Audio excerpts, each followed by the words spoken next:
ये टाइम है 88 89 का, जब उग्रवाद शुरू हो गया था और बहुत जबरदस्त फायरिंग होती थी। मुझे ऐसे लेफ्टिनेंट टास्क मिला कि आपने एक विंटर पेट्रोल लेके जानी है पुंछ से गुलमर्ग। ये पता नहीं था कि हम इंडिया में चल रहे हैं, शायद पाकिस्तान तो नहीं क्रॉस कर गए। अगर हम कहीं बर्फ के नीचे दब जाते तो कई महीनों के बाद पता लगता कि लोग लापता है। दोस्तों, 2-3 चीजें बताऊंगा जहां आप चाहो तो अपनी पर्सनैलिटी को अपने हिसाब से टर्न कर सकते हो। Thank you. हेलो दोस्तों, क्या हाल है? बहुत मजा आ रहा है मेरे को। आज मैं पहली बार आया हूं जोश टॉक्स पे। आज मैं इसलिए आया हूं क्योंकि जोश टॉक्स का जो पूरा कॉन्सेप्ट है वो है कैसे अपनी नॉलेज, अपना जो मेरा लाइफ का एक्सपीरियंस है, अपना एक्सपोजर है, मैं आप तक पहुंचा सकूं। तो मैं अपना शुरू करूंगा अपनी लाइफ अपने गांव के दिनों से।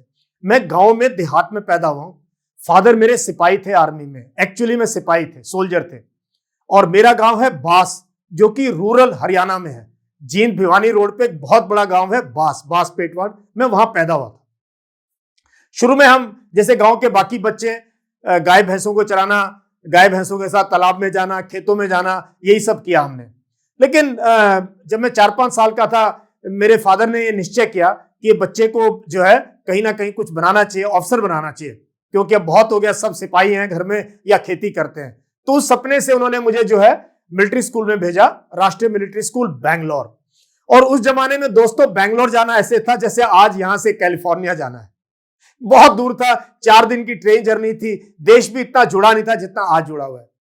और जब मैं स्कूल में पहुंचा ना, मैं आपको सब बता रहा हूं, मुझे इंग्लिश कुछ भी बोलनी नहीं आती थी, हिंदी भी ढंग से बोलनी नहीं आती थी। और हरियाणा के लोगों का क्या इमेज है कि हरियाणा के लोग, ये लोग हैं बिल्कुल देसी लोग, ये देसी भाषा जानते हैं, ये देसी घी खाते हैं, ये कुश्ती करते हैं और बिल्कुल खड़ी भाषा का इस्तेमाल करते हैं। इनमें कोई तहजीब की कोई बात है नहीं। तो ऐसा मैं इंप्रेशन लेके मैं अपने स्कूल में पहुंचा था। उस तरीके से लोग हमें फ्रेम में डालते थे कि हरियाणा के लोग हैं। और पहली बार जब मैं 5वीं क्लास में, मैं 10 साल का भी नहीं था, और मैं स्कूल के स्टेज पे मेरे को जाने का मौका मिला। वो हमारा एक छोटा सा वो होता था कि नए नए बच्चे जो है स्कूल की स्टेज पे आके अपना नाम, अपना कहां से आए, वो इंट्रोडक्शन देते थे। लेकिन मुझे सीनियर्स ने बोला कि यश, तुमने एक जोक सुनाना है स्कूल के आगे। अब मुझे कुछ समझ में ना आए तो उन्होंने मेरी थोड़ी सख्ताई करी, मुझे थोड़ा वो किया, तो बोला तुम जाना और ये जोक बोल देना और लोग हंसेंगे। तो मैं गया और मुझे कुछ समझ नहीं आ रहा था, मैं नर्वस भी था, लेकिन मुझे बिल्कुल ब्लैकआउट हो गया। मैंने अपना नाम लिया और पता नहीं कहां से मेरे में जान आई, मैंने पूरा जोक सुना दिया। तो बड़ी तालियां बजी। मैं नीचे आया, सबने कहा वाह, ये अकेला बच्चा था इस क्लास में जिसमें थोड़ा कॉन्फिडेंस था। उसकी वजह से कुछ दिनों में हमारा inter house Hindi drama competition था, जो हमारे स्कूल में बड़ा टफ कंपटीशन होता था। और ड्रामा का नाम था यमराज की अदालत। आप सोचो, यमराज की अदालत में अभी सीनियर लोग यमराज वगैरह बने हुए थे, तो उनको 2-3 छोटे छोटे लोग चाहिए थे यमराज के जो है दरबान बनने के लिए। तो मुझे वो रोल दे दिया गया और मेरा काम था सिर्फ प्ले में 2 बार ये बोलना, यमराज की जय हो, यमराज की जय हो। तो वहां से मेरा जो है स्टेज पे आने का ये सफर शुरू हुआ। लेकिन दोस्तों, अब आता हूं मैं अब कहां पर हूं। मैं मेजर जनरल रैंक से रिटायर हुआ हूं आर्मी में, और मैंने देश को यूएन में भी रिप्रेजेंट किया है, मैंने देश को बांग्लादेश में रिप्रेजेंट किया है, और मैंने ऐसी ऐसी अपॉइंटमेंट्स में रहा हूं, ऐसी ऐसी जगह मैंने फौज में काम किया है कि लोग पूरी इंडियन आर्मी में जानते हैं कि ये मेजर जनरल यश मोर है। और मैं शुरू किया था, मैं पढ़ाई में बहुत कमजोर था, मेरे से एनडीए का एग्जाम भी नहीं पास हुआ, तो मैं सीडीएस के थ्रू, कॉलेज के थ्रू आया। लेकिन जब मैंने अपनी फौज की सर्विस छोड़ी है, मैं पीएचडी करके छोड़ा है मैंने। मैं पीएचडी हूं न्यूक्लियर और क्या कहते हैं स्ट्रेटेजी और डॉक्ट्रिन में उस्मानिया यूनिवर्सिटी से। उससे पहले मैंने एमफिल करी है, डबल एमएससी करी है मद्रास यूनिवर्सिटी से और नेशनल यूनिवर्सिटी ढाका से। तो वापस मैं भी आपको अपनी लाइफ से बताता हूं, स्कूल में मैंने क्या किया, कैसे एक्स्ट्रा करिकुलर एक्टिविटीज में हिस्सा लेने से मैंने अपनी जिंदगी को ट्रांसफॉर्म किया, और जो आज मैं बन पाया हूं वो सब उन दिनों की बदौलत है। वही यमराज की अदालत जहां पर मुझे छोटा सा रोल मिला। बाकी बच्चे काफी हंसे कि ये देखो बेवकूफ, ये पूरा दिन जाता है रिहर्सल के लिए, इसका काम सिर्फ यही कहना है यमराज की जय हो। लेकिन वहां से स्टार्ट होते हुए उसी साल मुझे मौका मिला inter house Hindi elocution competition में, और उसमें एक पोयम थी, मैं इंसान नहीं भगवान बदल कर छोड़ूंगा। पता नहीं कैसे तैयारी करी, ये किया, और मुझे पहली बार जिंदगी में मैं कहीं फर्स्ट पोजीशन मुझे मिली। उसके बाद हिंदी वाद विवाद प्रतियोगिता हुई, उसमें मुझे 3rd पोजीशन मिली। उसके बाद थोड़ा हम 7th 8th में आ गए, तो मेरा इंटरेस्ट हो गया बुक्स के अंदर। बुक्स मीन्स लाइब्रेरी के अंदर। इनफैक्ट आपको हैरानी होगी जब मेरे से लोग पूछते हैं कि आपका फेवरेट टीचर कौन है। बहुत लोग पूछते हैं, इंटरव्यू में पूछते रहते हैं, who is your favourite teacher. तो मैं अगर आपको बताऊं कि मेरा फेवरेट टीचर, मेरी फेवरेट टीचर है मेरी स्कूल की लाइब्रेरियन, हमारी मैडम जो लाइब्रेरी इंचार्ज थी, सुमित्रा मैडम। तो क्योंकि उन्होंने इतना प्यार दिया, बुक्स के साथ प्यार बढ़ाया, और जब मैं छुट्टियों में घर आता था तो मैं बुक्स लेके आता था अपना बैग भर के। तो बुक से प्यार हुआ। और उस जमाने में दोस्तों मैंने पूरा टैगोर को पढ़ा, मुंशी प्रेमचंद को पढ़ा, जयशंकर प्रसाद को पढ़ा, धर्मवीर भारती को पढ़ा, पूरा महात्मा गांधी जी को पढ़ा, नेहरू को पढ़ा, और सादत हसन मंटो को पढ़ा, खुशवंत सिंह को पढ़ा। मतलब मेरी दिमाग, मैं बता नहीं सकता क्या इंप्रेशन इन राइटर्स ने, इन ऑथर्स ने मेरी जिंदगी पे डाला। तो एक कॉन्फिडेंस बढ़ना शुरू हो गया, कॉन्फिडेंस, कम्युनिकेशन स्किल्स डेवलप हो गई। और मैं ये बता दूं आप लोगों को कि आज अगर आपने जिंदगी में किसी भी मुकाम में पहुंचना है, अगर एक चीज आप मेरे से पूछते हैं ना लोग कि सर क्या एक क्वालिटी चाहिए, मैं कहता हूं work on your communication skills. और कम्युनिकेशन स्किल्स कहां से पकड़े जाएंगे? वो आता है नॉलेज से, because knowledge gives you confidence, confidence will improve your communication skills. हमारे स्कूल का काफी साल तक मोटो था play the game, play the game. तो उस स्कूल में इतने स्पोर्ट्स ग्राउंड थे, पढ़ाई में तो मेरा इंटरेस्ट था नहीं, तो मैं या तो लाइब्रेरी में या स्पोर्ट्स ग्राउंड में। तो स्पोर्ट्स ग्राउंड में फिर बॉक्सिंग करी 7-8 साल, खूब एथलेटिक्स करी, हॉकी किया, फुटबॉल किया, बास्केटबॉल खेली बहुत। तो इन चीजों का जो स्कूल के अंदर जो एक्सपीरियंस था, बुक्स का एक तरफ, करंट अफेयर्स का एक तरफ, debates, drama, extra curricular activities, इसका समावेश, साथ में स्पोर्ट्स और साथ में बुक्स। तो मेरी ऐसी पर्सनैलिटी बन गई कि मुझे, जो मेरे में लैक ऑफ कॉन्फिडेंस था बचपन में कि मैथ्स नहीं आता है, फेल हो जाते हैं हमेशा, साइंस में कोई इंटरेस्ट नहीं है, क्लास के अंदर हमेशा लास्ट में पीछे खड़े रहते हैं, तो वो सब जो है निकल गया था। तो जब मैं स्कूल से निकला तो हमारे क्लास के कई बच्चे जो है एनडीए में सिलेक्शन हो गया था, जो पढ़ाई में अच्छे थे। मेरा तो हुआ ही नहीं, मैं पास ही नहीं कर पाया।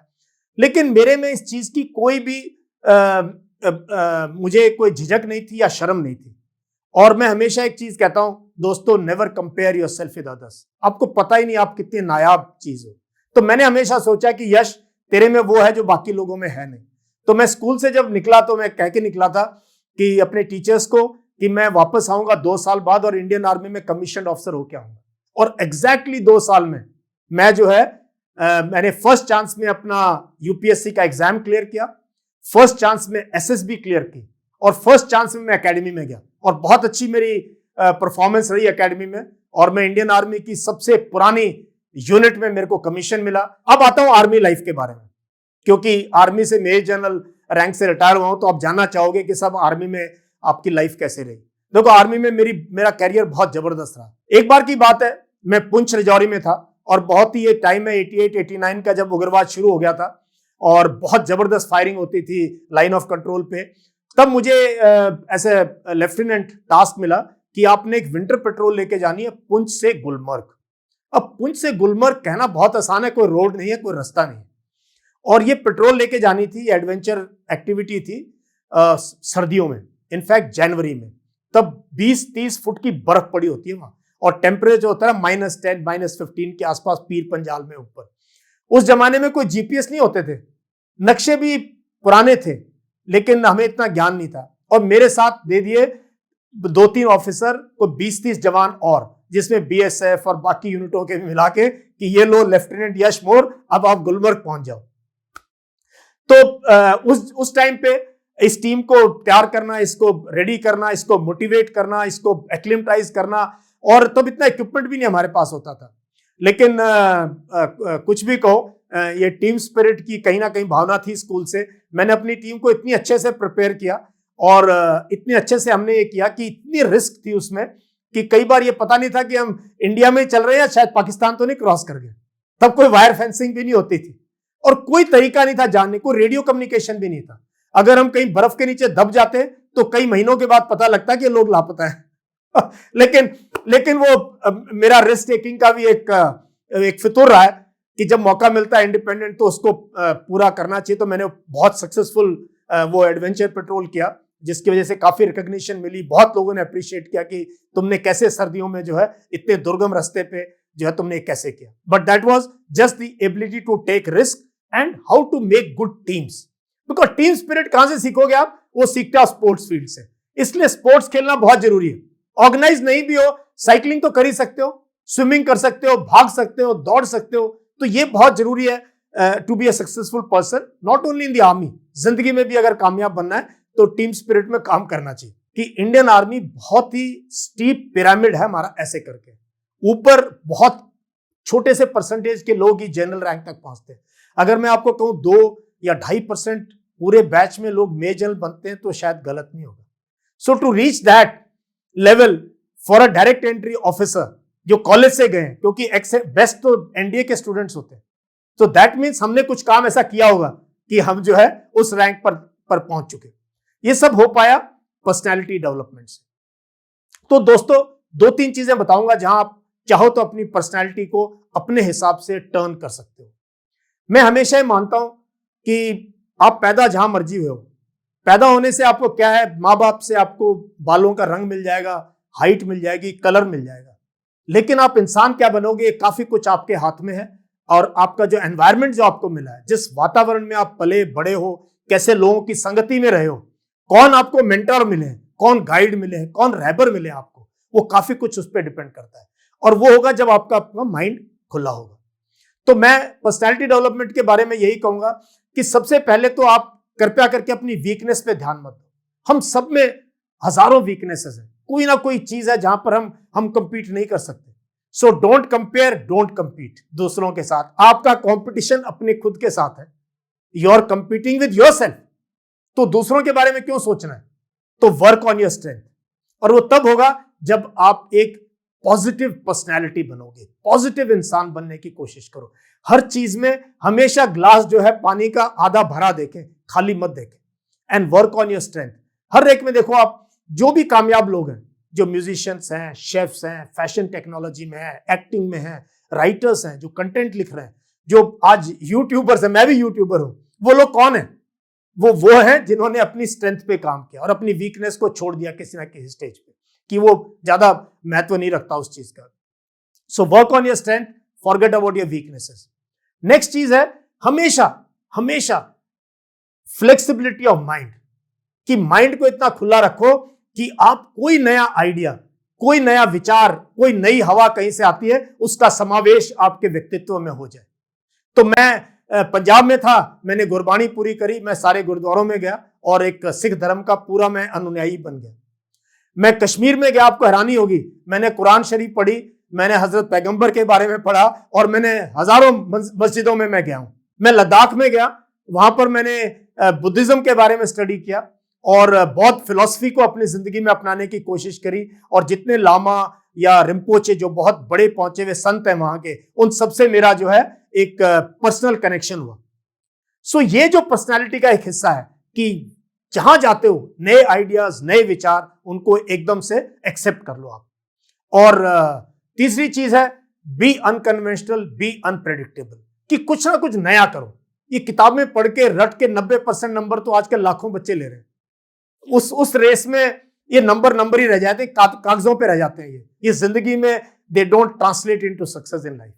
बट आप देखो कि आपको जो अपॉर्चुनिटी मिलती है, कभी कभी खिड़की खुलती है, तो उसको दोनों हाथों से आपने ग्रैब करना है। और लास्ट इश्यू जो मैं आपको बताना चाहता हूं वो है सोशल अडेप्टेबिलिटी, कि आप किस प्रकार समाज का एक अभिन्न अंग बनकर रह सकते हैं। हमारा देश दोस्तों बहुत ही यूनिटी एंड डाइवर्सिटी वाला देश है। जो लद्दाख में है उनका केरला के साथ कुछ भी कॉमन नहीं है, ना भाषा मिलती है, ना खाना मिलता है, कुछ नहीं। गुजरात का मिजोरम के साथ कुछ भी कॉमन नहीं है। लेकिन क्या कारण है कि हम भारतवर्ष एक है।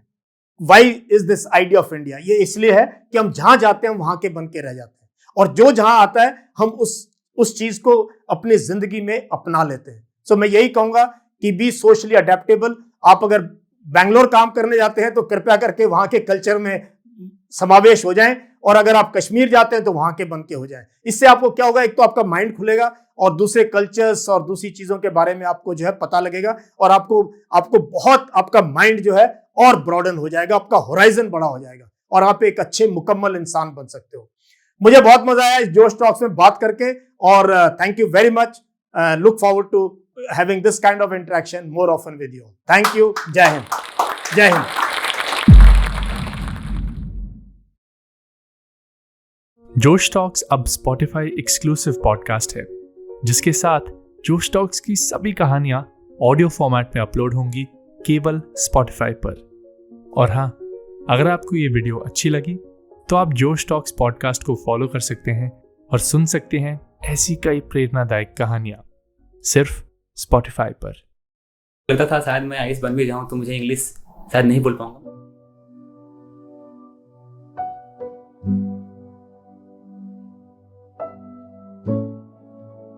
मेरा नाम तबरेज़ आलम है और मैं बिहार से बिलोंग करता हूं। मैंने जो भी मेरा एजुकेशन में बिहार से हिंदी मीडियम में मैंने प्राप्त की और लास्ट ईयर मैंने अपना ग्रेजुएशन कंप्लीट किया है। प्रेजेंटली मैं दिल्ली में रह रहा हूँ और यूपीएससी का प्रिपरेशन कर रहा हूँ। तो प्रॉब्लम जो सबसे बड़ा जो प्रॉब्लम होता है कि जैसे आप हिंदी मीडियम में स्कूल जब प्राप्त करते हैं तो क्या होता है कि जब कोई अगर आपसे कोई प्रश्न पूछता है इंग्लिश में तो आप तो उसके बारे में जानकारी आपको होता है, बट क्या होता है कि लैंग्वेज का आप उस इंग्लिश में एक्सप्लेन नहीं कर पाते। इंग्लिश से तो बहुत डर लगता है क्योंकि मेरा इन्वायरमेंट ही नहीं है, तो इंग्लिश से डर लगेगा, नेचुरल है।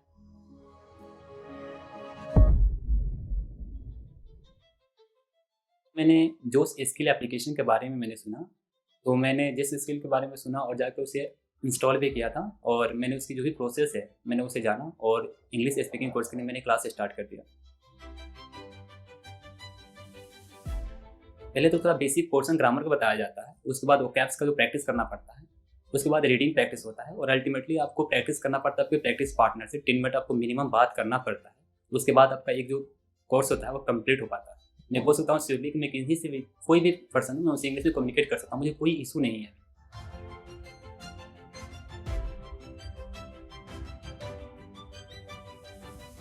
सो जोश स्किल ने काफ़ी हेल्प किया मेरी कम्युनिकेशन स्किल को इम्प्रूव करने में। So that why today I am here. So first of all I would like to thank Josh skill who really helped me a lot to improve my communication skill. Thank you, Josh. And finally, I would like to say, education is the most powerful weapon which you can use to change the world. Thank you.